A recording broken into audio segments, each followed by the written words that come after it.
Welcome to Arnott Suspension Products.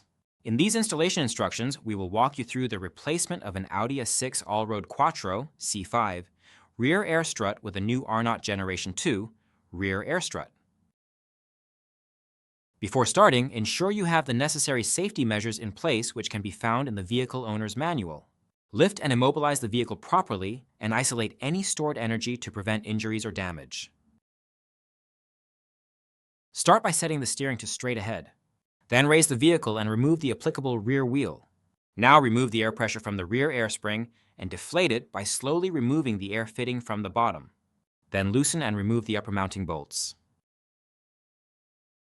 Next, loosen and remove the bolt connecting the shock to the lower control arm. Also remove the wheel speed sensor. Use a paint marker to mark the lower control arm washer. This is important for your alignment. Then remove the bolt from the lower control arm.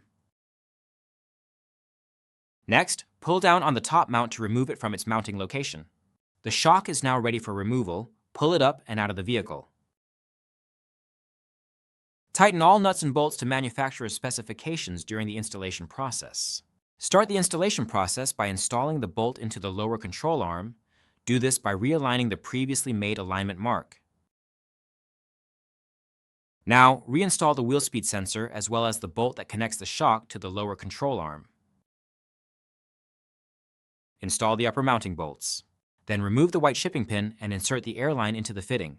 Press until it is firmly seated. Then pull the airline outward to lock and ensure a secure connection. Reinstall the wheel and the installation is complete. Thank you for following our guide on replacing the Audi A6 Allroad Quattro C5 rear air strut with an Arnott part. Proper installation ensures the longevity and performance of your vehicle's suspension system. Stay safe and happy repairing.